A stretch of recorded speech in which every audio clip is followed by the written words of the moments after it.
Saudari-saudaraku terkasih dalam Tuhan Yesus Kristus, selamat pagi dan berkah dalam. Kita bertemu kembali dalam renungan harian Sabtu 19 Juli 2025. Seperti biasa, kita dasarkan permenungan kita pada bacaan Ekaristi pagi ini.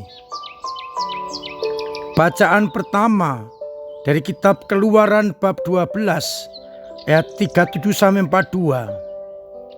dikisahkan bagaimana Allah menuntun bangsa Israel keluar dari tanah Mesir.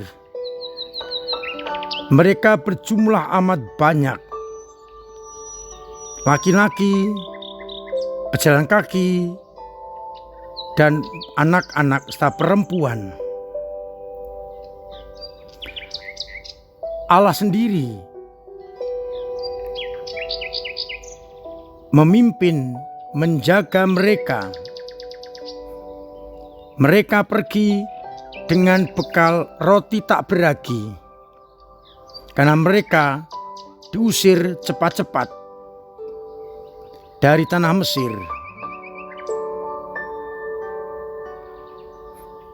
Mereka senantiasa dijaga oleh Allah, oleh Yahweh, dan akan dibawa ke tanah perjanjian.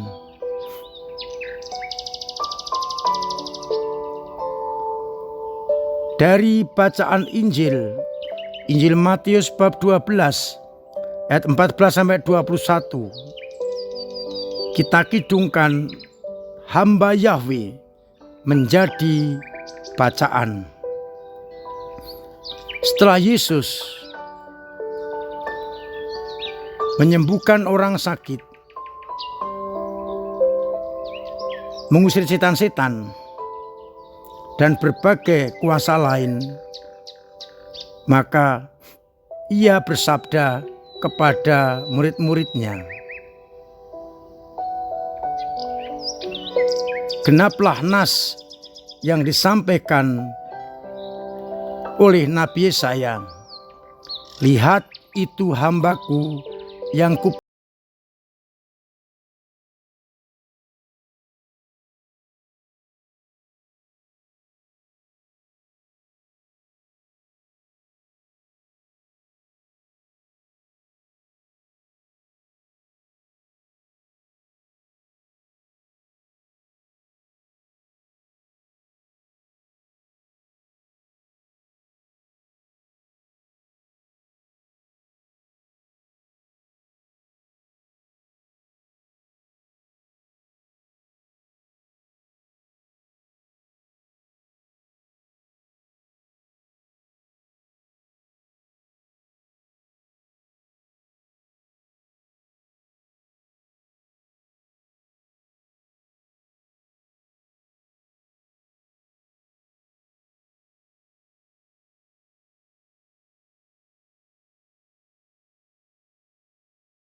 kehendak Allah pasti terlaksana kalau kita mengandalkan Dia di atas segala-galanya.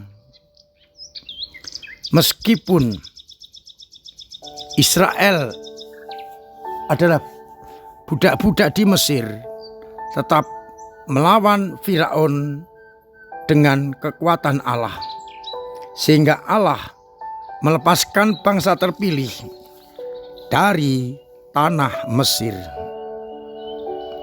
Maka kita juga boleh bertanya, kalau kita mengandalkan Allah, karya Allah itu pasti terlaksana.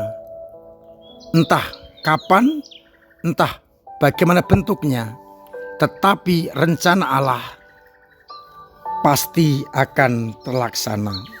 Maka kita diajak untuk berani mengandalkan Dia di atas segala-galanya. Pada bacaan Injil, kita diingatkan oleh Yesus bahwa sumbu yang berkedip-kedip tidak akan dipadamkan dan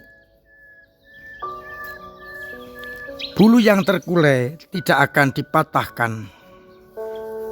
Dengan demikian semakin jelas, meskipun kita lemah, kita kadang kehilangan harapan, tetap akan didampingi, didengarkan oleh Allah. Karena Allah telah mengutus hamba yang setia, yang mengikuti kehendak-Nya, sekalipun banyak tantangan, kesulitan, hambatan, kematian di depannya. Namun hamba Yahweh tetap setia. Tidak akan berteriak, tidak akan berbantah-bantah, tetapi mengikuti kehendak Allah. Meskipun tantangan, rintangan, keputusasaan ada, hamba Yahweh tetap akan melaksanakan kehendak Bapa.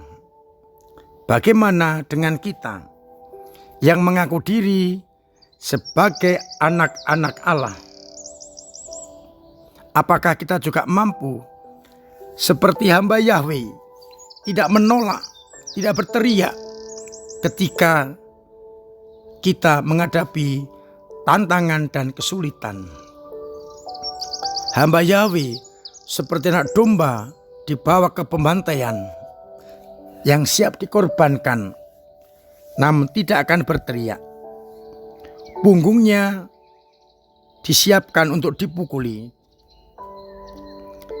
Dengan kata lain, Yesus nanti menjadi hamba Yahweh masa kini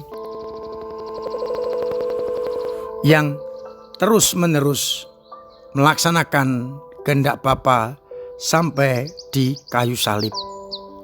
Mudah-mudahan kita semua yang juga mengaku diri sebagai anak-anak Allah harus berani seperti hamba Yahweh yang siap menerima tantangan, hambatan, kesulitan, salib, bahkan kematian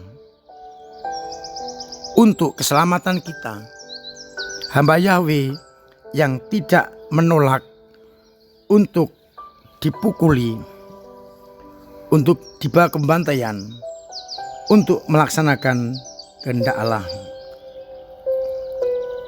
Mudah-mudahan kita semua benar-benar menjadi hamba-hamba Yahweh masa kini yang siap untuk mewujud nyatakan kerajaan Allah di tengah-tengah masyarakat.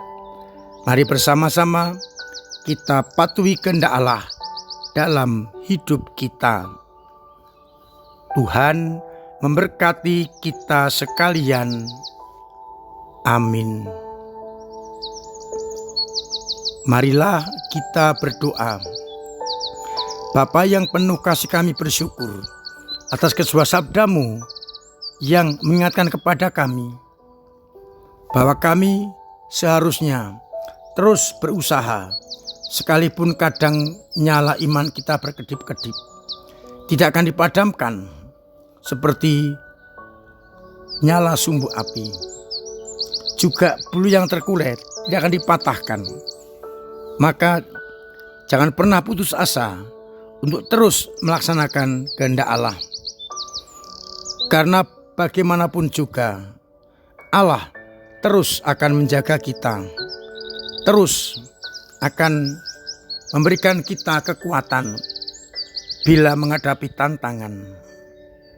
Semoga hamba Yahweh terwujud dalam diri kita pada masa kini untuk ambil bagian dalam karya perutusan.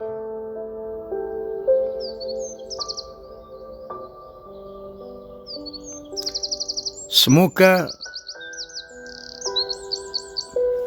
iman kami yang kadang-kadang lemah, kadang jatuh, kadang mandek, Engkau kuatkan ya Tuhan. Agar kami setia menjadi hamba-hamba Yahweh masa kini. Semoga iman umat yang sakit Engkau kuatkan, imannya bertumbuh berkembang. Dalam situasi apapun, iman tetap terjaga. Yang sakit fisik Engkau kuatkan, Engkau sembuhkan. Yang punya beban berat Engkau ringankan.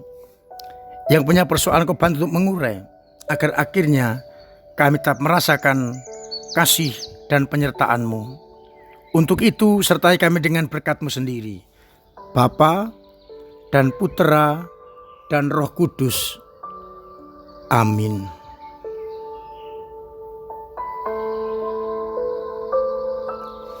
Saudara-saudara terkasih, tetap saya ajak untuk terus memiliki pola hidup yang sehat, agar kita terhindar dari berbagai macam penyakit dan juga membuat orang lain sehat. Terima kasih kepada semua saja yang telah ambil bagian dalam karya gereja lewat doa-doa, pemberian diri, pemberian tenaga, pemberian waktu, dan pemberian dana.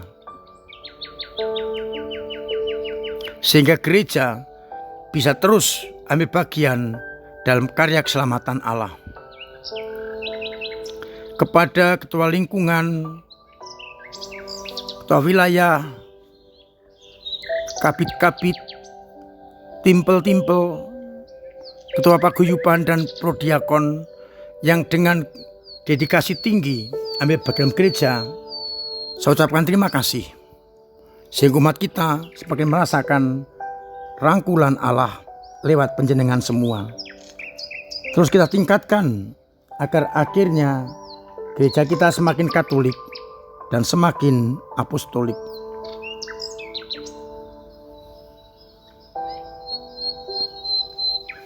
Akhirnya saya mengucapkan selamat pagi, selamat merenungkan, salam sehat, Tuhan memberkati.